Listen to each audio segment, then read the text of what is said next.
I'm Gabe Lullo, and welcome to the Do Hard Things podcast. We're talking to go-to-market leaders and entrepreneurs who have conquered the challenges, the hustle, and the grind. Get ready for real talk, real insights, and no fluff. But the hardest thing in the world right now is not actually closing deals, it's actually getting somebody's attention. If you don't have that hook in that first 5 to 10 seconds, guess what? They're going to scroll to the next one. You need to go in and you need to make it sound like yourself. That's the biggest piece of the puzzle. And I promise you, we can all tell. The people that are trolls and the people that are haters never done the thing that you're doing. I love doing this podcast because I get a front row seat to some of the greatest minds in sales.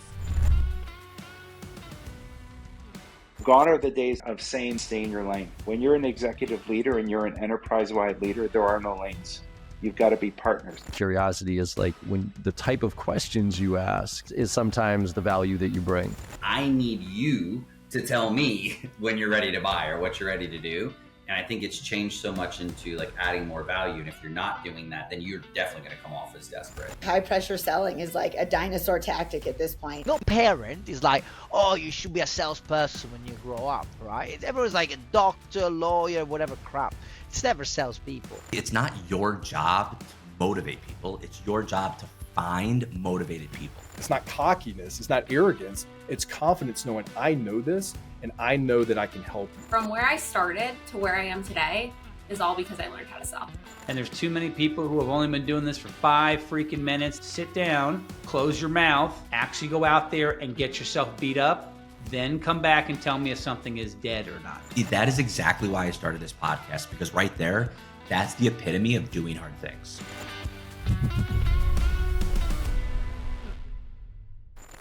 Welcome back to the Do Hard Things podcast with Lexi and Gabe. Today's guest is Leslie Venetz, founder of the sales-led go-to-market agency, USA Today best-selling author, and one of the most influential voices in B2B sales. Her content has reached over 1 million sales professionals worldwide. Leslie spent 15 years selling at the highest levels, opening doors at AT&T, Walmart, JP Morgan, and ExxonMobil, and serving as a 4-time head of sales. She was on track to become CRO by 40 when she turned down a life-changing offer to bootstrap her own company. Her belief, most sales teams don't have a tactics problem, they have a trust problem, and she's built her entire agency around fixing it. Leslie, welcome to the show. Welcome everyone back to the Do Hard Things podcast with your hosts, Gabe and Lexi. We are all pumped to have you here. Thank you so much for joining us on the show. How are you doing today? Well, I'm so glad to be here. I was really looking forward. You guys, I don't know, I feel like you come up with some good questions on your episodes, the other ones I've listened to. So I'm excited. I'm excited for the conversation. Absolutely. Well, let's just jump right into the origin story because, the reason why we showed this podcast as Do Hard Things is because we just love hearing stories and where you come from and how you got to where you are today. So, you grew up competing in high school, right? On the debate team in Montana. So walk us through how you started doing that and then where you've been able to get to now by helping and building sales. So talk us through this. Yeah, a little bit of an origin story. Yeah, so I grew up in Montana. Montana still has so much of my heart, but certainly a pretty interesting transition. I grew up there and I went to uni there. But when I moved to Chicago, I was moving from, a city of 60,000 to a city of 6 million. I don't know, maybe a town of 60,000. I don't know if 60,000 even counts as a city. So that was I think a huge part of my origin story. Not just that I had kind of unintentionally been preparing for a career in sales by practicing rhetoric through speech and debate in high school and then through Model Arab League and Model UN in college, but also there is an art of communicating in communities like those I grew up in Montana that's a little bit different than maybe some of the communications styles I found when I got to corporate.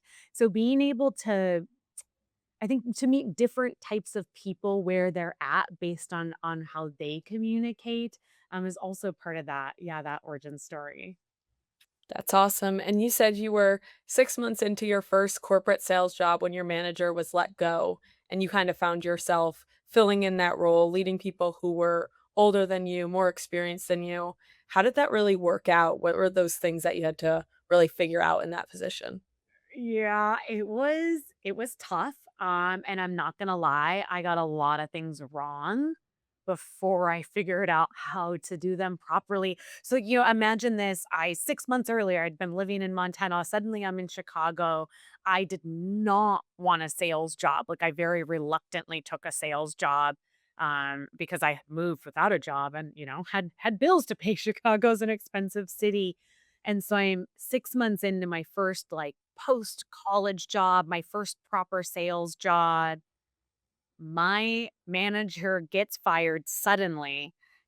All of a sudden I have a team of 6 and I had managed people all through college. So I wasn't new to management, but I was certainly new to managing folks who were all like 10 plus years my senior and who had a lot more corporate sales experience than me. So these people were both, older, wiser, more experienced than me. And I would say, Lexi, that the biggest mistake I made out of the gates was assuming that I had already earned trust or kind of like defaulting into assumption that because I'd been given the promotion and because I now had the title of sales manager, that I deserved the like respect and trust of my team before like I made that assumption before I'd actually done the very hard work of earning that trust and earning that respect.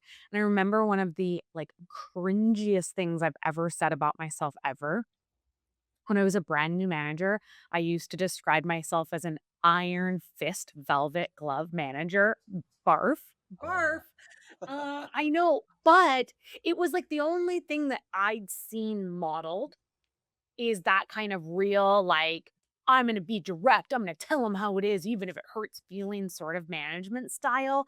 And so Right. I was trying to like model the way I saw other people leading, even though it didn't quite feel right to me. So I definitely made some mistakes as a brand new manager, but those mistakes allowed me very quickly to acknowledge that, like, that style didn't work for me. It felt icky. It wasn't getting the results. And then I, started experimenting with some ways of communicating and building trust and earning respect that felt more right for me and the way I like to show up. Yeah, absolutely. So we got to talk about this story because it's an epic one, right? You were on a clear path to becoming a CRO by 40. And the offer was on the table, you were ready to accept it, everything was there for you, and then you just turned it down the same day. It sounds like you were deep into a project and you just believed in that more. So in hindsight, how did that decision look? Did it cost you? Is that the right move? Well, walk us through that. Yeah, man, we're talking about doing hard things. Right. It was a hard thing to do, turning down a $460,000 job offer. Yep. It was so it was so hard, but and like so I think it was hard for two reasons. One, it was hard because that's literally a life-changing amount of money. So part of what made the decision so difficult is that my head was like, this keeps you on track to your professional goals. This is a life-changing amount of money. This is the financially responsible thing to do. But my heart was saying, oh my gosh, this is going to be another job where you're taking on so much responsibility for yourself, for your revenue goals, for your team's financial stability. You're going to be working 80 hours a week. It was a startup. So we're going to have all this scaling and all of the going after our next round to deal with. And so my heart was saying, like, no, no, please don't do this again. That was part of it. But interestingly, I think what was more difficult about making the decision to turn down that job and bet on myself as a founder was that I was also saying no to this dream that I'd held on to for my entire professional career because I had always had my eye on the prize, CRO, like proper CRO by 40.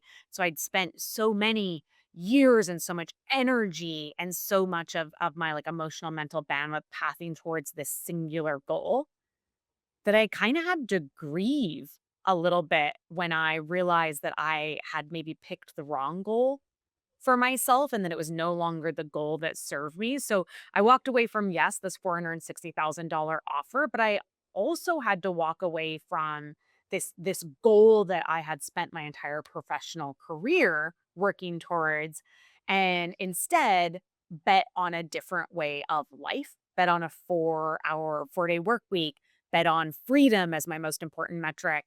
And I only paid myself 50K in year one. So it was also a pretty big, yeah, pretty big like financial transition. There was a lot of humility and like giving myself grace and giving myself space to like completely transition my finances and my goals and my mindsets in that first year. Wow, that's awesome. I'd love to shift into a little bit more of the case against modern sales. And many organizations will come to you thinking they have a sales problem, pipeline, messaging, conversion. But what you always find out is underneath that is really a trust gap. Can you walk us through how you discover that and tell us the difference? Yeah, absolutely. And I'm sure that you've seen that in your work as well, that often some of the most challenging clients to work with as I am helping folks like rebuild their strategy and their processing and their messaging are those that are most passionate about the work they do and most passionate about their products or services because they just can't wait to talk about the product and the service and all the features and everything they do and their company does and they're excited about. But they've not earned the right for those prospective buyers, for those prospects to give a heck about them and their company and their product or service. So I think that type of approach is layered on top of decades and decades where we have taught our buyers to not trust us. So in 2026, like I talk a lot about the fact that there is a trust gap and we are now in the trust economy really exacerbated by AI and all these like crazy claims of everything that AI can do. So when I come in and I start working with clients to help them rebuild their pipeline, their outbound strategy, one of the very first things that we have to level set on is we are approaching folks who do not trust us. And not because we necessarily did anything wrong, but we are coming from a place where for decades, folks have been told to not, or have been taught really to not trust sales as a profession. So we are coming from this place of a trust deficit, of a trust gap. And now, in the past 2 years, layered on top of that is this AI trust gap. So we are climbing an uphill battle to find ways to earn the attention and communicate with our prospects, with our customers that starts building that trust and building that rapport. And what I find works best is getting folks to pivot away from talking about themselves and their company and their product and to get really clear on the outcomes that matter most to their prospects. And if they can show understanding of those outcomes and of the dynamics happening in their prospects world, that is going to start building some trust from day one. And it's also, you guys know this, it's also going to break through some of that noise in their inbox because very few sales teams are taking the time to write that like outcome based buyer centric sort of messaging. Absolutely. So you also have another philosophy. It's called earn the right. And I love this. I'm fully aligned here. So for those listening, right, the idea is just really nothing in the professional relationship can be demanded. You speaking about trust, of course, that's one of them. Attention, right? The right to lead. So it has to be earned. And where does that conviction come from? How do you really take it to make it land in a room of, quota carrying sales reps who just want the script? Yeah. Well, it comes from that very first role that we were talking about where I sort of got it very, very wrong. And then I realized that I wasn't getting the results I wanted as a sales leader because I was demanding trust instead of earning it. And then I also wasn't getting the results. I was carrying a bag at the time. So it was I was managing a team of 6, but I had my own quota. So I also wasn't getting the results I wanted as a seller. So it was a double whammy where I was faced with this reality that the things I thought were the sales behaviors that would get results were not only making me feel really bad, like feel really icky, but I wasn't getting the results from my own selling and from my team. So I started developing the earn the right philosophy from, from that position, like very, very early in my sales career. So I think about it, Gabe, from two different perspectives. One is within the organization, like earning the right to ask my team to follow me, to trust me, to believe in my vision. And that even though it might feel a bit counterintuitive, even though it might feel like we are giving up some sort of short-term wins or that low-hanging fruit, to trust that I have their best interest and their long-term, like sustainable revenue future in mind. And then I think that goes up and down in the organization as well, because I'm probably asking my board or my boss for some trust that we aren't going to chase those quick wins that so often burn through our TAM, burn through our territory and our relationships, and cost us the ability to have, like, durable revenue in the long term. So that's the first perspective, is just thinking about all of the internal dynamics and managing up and down. And then the second one is definitely with our prospects. So I give teams a basic litmus test, which is, before you do anything, ask yourself, have I earned the right to ask for their attention? So something as simple as putting an email into a prospect's inbox, you're asking them for their attention, you're asking them for their time. So what have I put in that email that earns me the right to even ask for that 9 seconds of attention? And you can carry that through the entire sales cycle. Before I show up for a discovery call, how have I researched? How have I developed a point of view or developed some outcome based questions that earn me the right to ask for this person's time, their attention, their consideration? And then, of course, it gets more obvious later in the sales cycle. And you're like, well, what have I done to earn the right to ask for them to use their social capital to advocate this, to spend their budget, their time on, onboarding my product or my service? So I've just found that it's kind of such a good sense check, that it's one that certainly I share with my clients and I teach teams, but it's also one that I work really hard to hold myself accountable to. That's awesome. And there's a big gap when it comes to listening. 96% of leaders believe they're effective listeners, but 83% of employees don't feel heard. Why do you think that gap is so big? That's such a wild gap, that we think we're communicating effectively, but what the people we're communicating to reflect back to us is that they do not feel heard at all. That's such a crazy gap. Um, I think a couple of things are happening. One is that I generally find that all people listen to respond, not to understand. I don't think that's specific to sales. Like, I think that's sort of a general human flaw. And one of the big things I realized I was doing, and this is like years into me being a practitioner of active listening. Like, I was reading the books and I was doing the exercises and I was like doing meditation and working on focus. So even years into that work, one of the things I realized I was doing is I kept on trying to shortcut the process of understanding by, like, jumping to conclusions or jumping in to share my own relatable story. And so I was trying to shortcut it to prove that I understood, instead of taking the time to listen, to understand, and really go through that process. And I see that a lot. I mean, I audit thousands of sales conversations and I see that a lot. But you know what the really tricky active listening thing is that I see for sellers specifically, and we don't often realize we're doing it, is that we are so eager to help that the moment a prospect shares something that we think we can help, that we have an answer to, we jump in. And Yep. it's not because we're trying to hard sell, it's because we're excited. Like, we want to help. I have the answer. I have the solution. And so to us, we are doing it from a place of excitement. We're doing it from a place of wanting to serve and wanting to help. But what it feels like to the buyer is that gap that you shared at the beginning of the question, Lexi. We feel like we're jumping in to help because we've listened and we have something to share. What it feels like to them is that we're shortcutting the process of truly understanding, and then we're not listening, so they don't feel seen and they don't feel heard. Absolutely. So Let's go back to the original story, right? Because there's so many individuals right now who are in this decision mode where they want to start their own business and they want to bootstrap something. And you mentioned earlier it's hard, right? Do hard things is our motto. So we want to double down on this. Because when you bootstrapped your agency, we talked earlier, you walked away from that big corporate CRO job.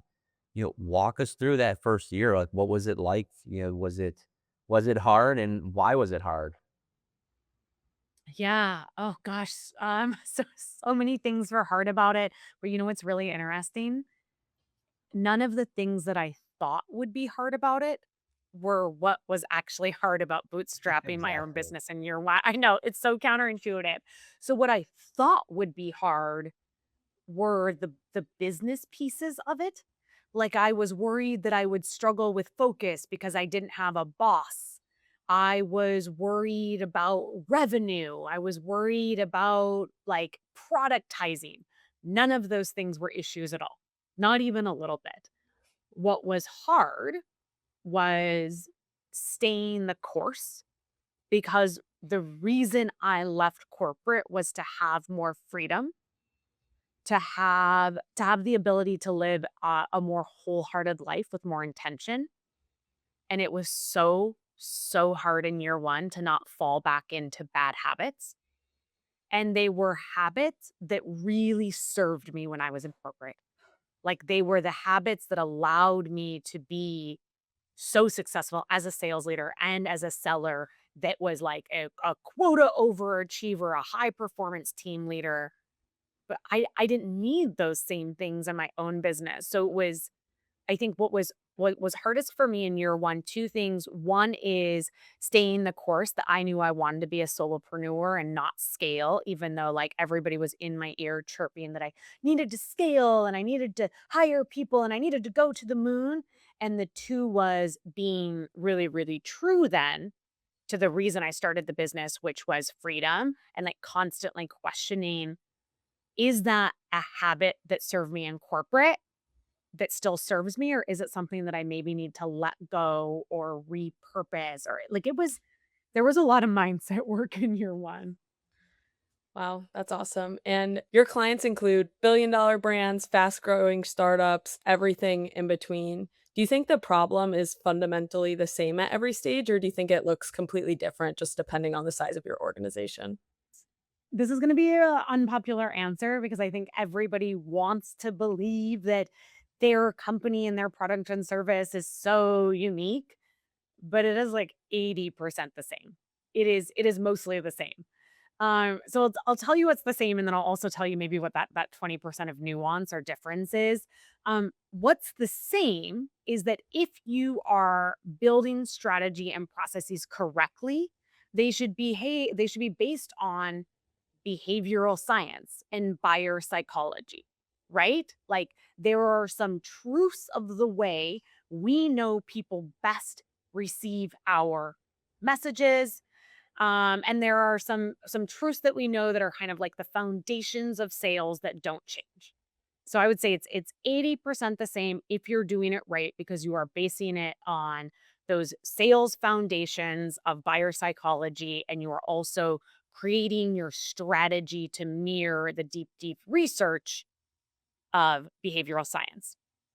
And then there's 80%, there's like 20% that is nuance. And I would say a couple of ways that I see this come up. One is in defining your TAM versus your territory.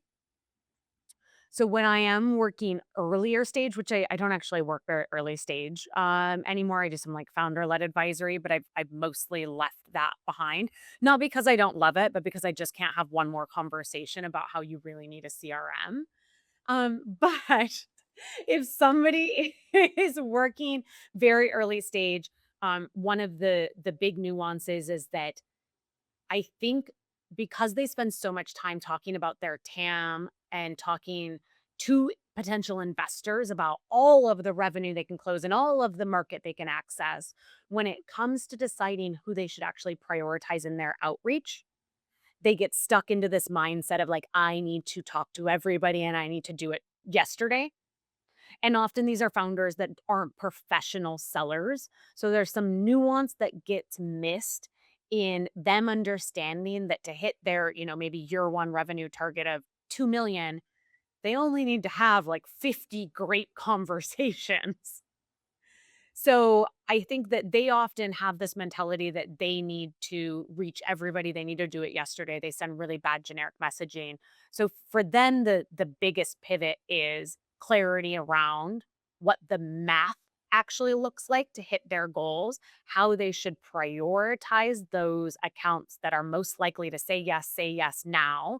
And then for them, I very rarely, unless they have like a super transactional product, I'm very rarely recommending like a personalization at scale sort of strategy for them. Like it's just not what they need at that stage of their business.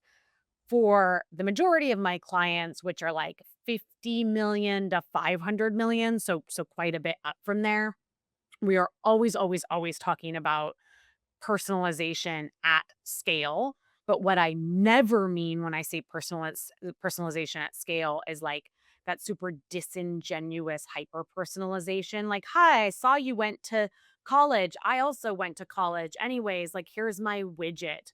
Or like, I, based on the fact that you're in the sales space, maybe we have synergy. Here's my calendar, like for a quick chat, right? Like it's never that, even though that's often what folks think of when they think of personalization. What I index on is relevance. And so it's not that relevance isn't applicable 100% of the time, but I think how we build the specific strategies and how we decide how deep the segmentation of the territory needs to go and what is most relevant, like the actual path to personalization at scale. I think that there is some nuance in that based on company side, or the path to build a durable pipeline or a durable outreach set of processes is different based on the product, both like the sales cycle, the ACV, and also the size of the company, but everything else is the same. Right, right. So let's jump into content because, your content's incredible. It's how we met. We've been following you for a long time, and you have over 50,000 followers. It's funny, I was saying, Lexi and I are combined 50,000. And if you think about how many people are in a football stadium, like that's a lot of people, and that's how many people are looking at your content every day when you're posting on your LinkedIn profile. And you've helped companies scale and help their content, but your content has reached literally hundreds of millions of people. So at what point did you really realize that content wasn't just marketing, it was really the business itself?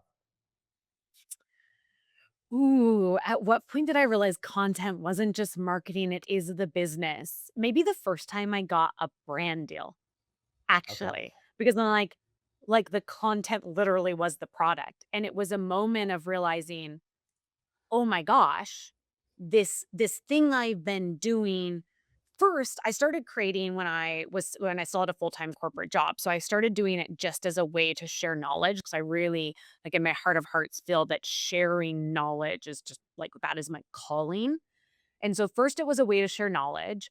And then I realized that I had a big enough following on TikTok more than LinkedIn, which is very interesting. But I was getting these inbound leads and I was closing like increasingly more deals and bigger deals as a result of inbound when I was just doing this as a side, like a side hustle passion project that I thought, oh my gosh, like I've created an unintentional inbound marketing engine.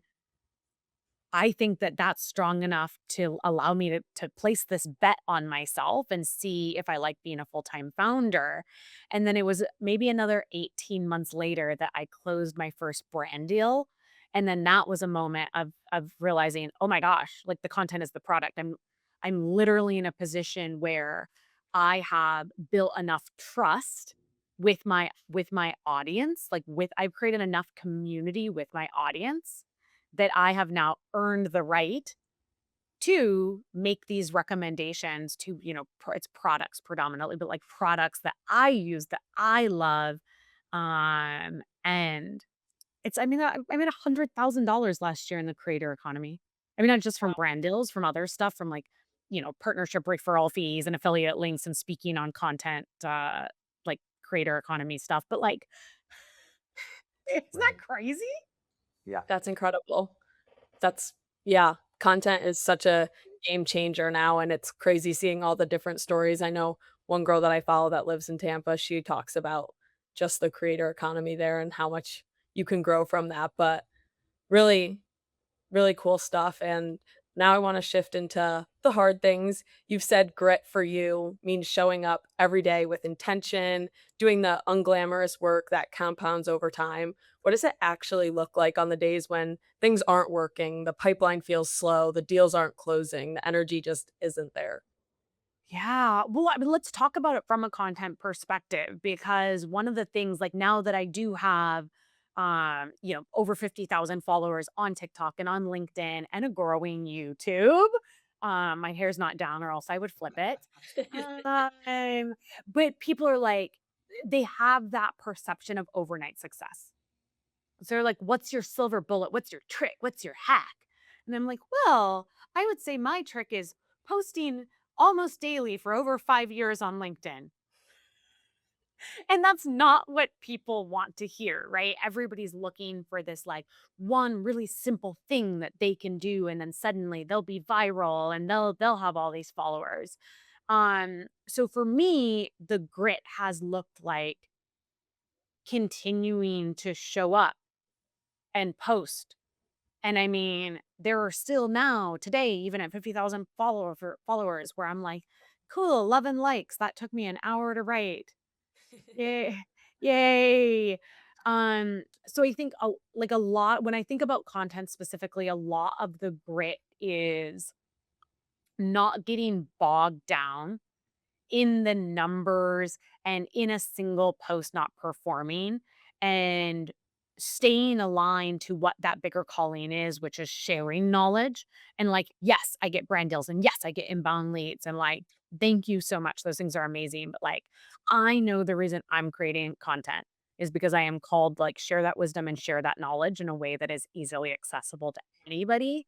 So if I can keep my eye on that prize, it allows me to show up consistently with that long-term goal, and I think that is the grit. It isn't in a sprint. It's not like doing one hard thing for 2 weeks.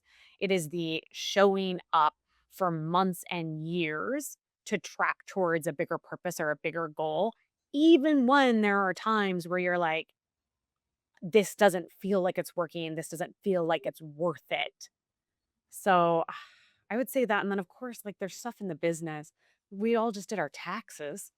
Like, no nobody likes that. I think there are some things to being a founder where, I'm quite good at delegating, and I do have a lot of, like, gig workers and freelancers that support me, and I've gotten increasingly good at getting comfortable taking things off my plate that I do not strictly need to do so that I can spend more time working on the business. And when I'm working in the business, it's delivering for clients. Like I'm prioritizing that most important work.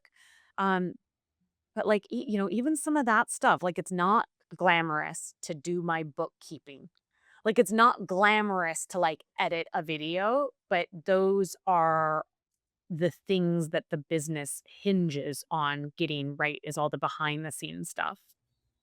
For sure. So as we're winding down here, I have a couple more questions for you because this has been so good. When you're talking with leaders, right, and they're really struggling right now because maybe it's not the lack of, or maybe it's not the lack of intelligence or courage, but it's the lack of curiosity, right? And so what is happening right now where, when I'm interviewing sales reps, and I know you are as well, like the curiosity piece is just missing. And if it's missing, it's a deal breaker for me. So why do you think that curiosity may be missing and where do you think we can help, sales leaders get that back? Man,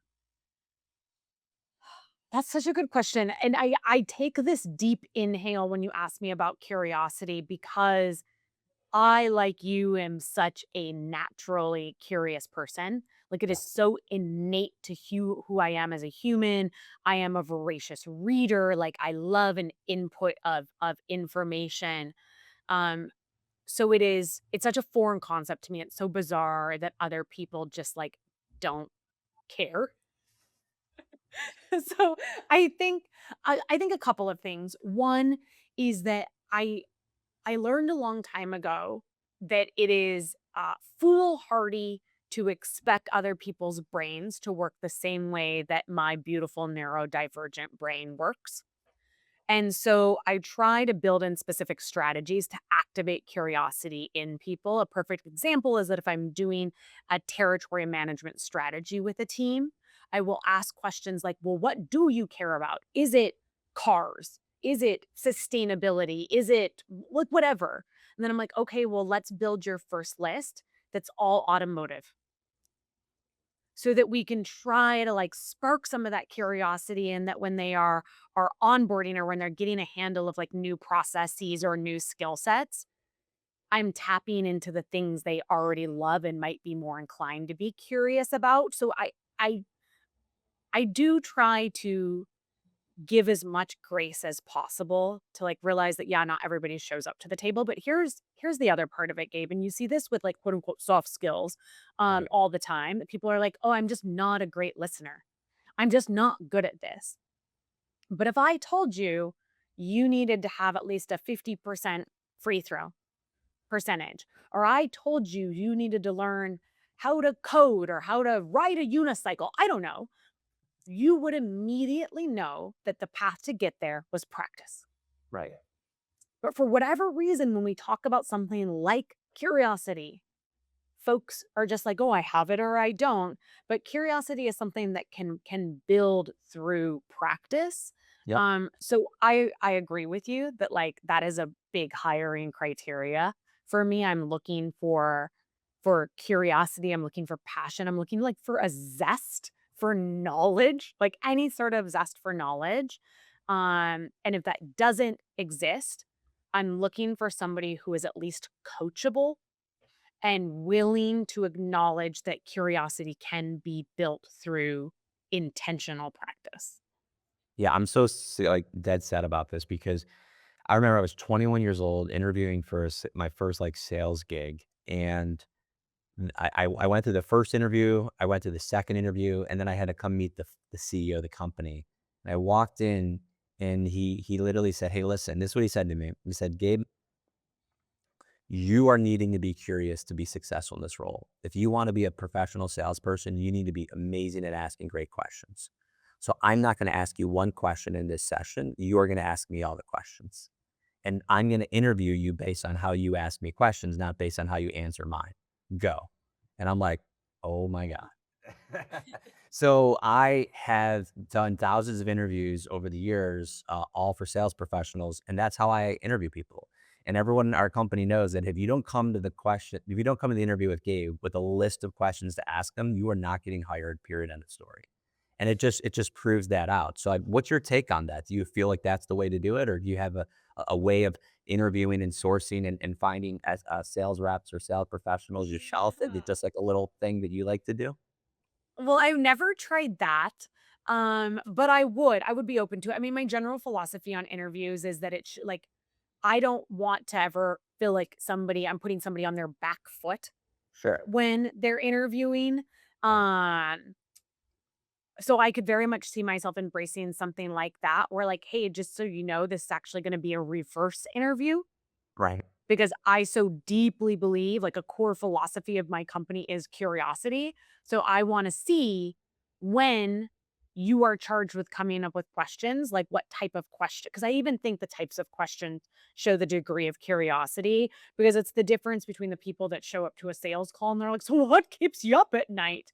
Versus the people that show up to a sales call and they're like, okay, based on my research, I think assumption one and assumption two, did I get that right or what did I miss? Right. So that I think that even when you set somebody up to know that they are showing up to a reverse interview, to know that they're showing up asking you questions, you would still be able to learn so much about them based on their depth of thinking Yeah. and their ability to ask follow-up questions and like probe deeper, or are they just like, and the next question is Yeah. I mean, the discovery, right? The discovery does the demo. The discovery creates the credibility. The discovery creates the trust based on the way you're asking the questions, the type of questions you're asking. I think that trust is created by the curiosity built into that conversation, right? I would for sure ask, I would be like, what is like your favorite animal and what does that say about you? I would for sure ask at least a few ridiculous questions. Yeah, you gotta have fun. Exactly. Exactly. Leslie, thank you so much for joining us on the show. We had so much fun. Quick question: who's the right person to reach out to you, and what's the best way for them to get a hold of you? Oh, right person. People that love to outbound as much as I do. Right now I'm mostly working with teams that are like 50 to 500 million that are going through some big event, like mostly M&A activity. They're going through like a rapid acquisition phase is some of my favorite work that I'm doing right now. And as I shared, I'm a chronically online human.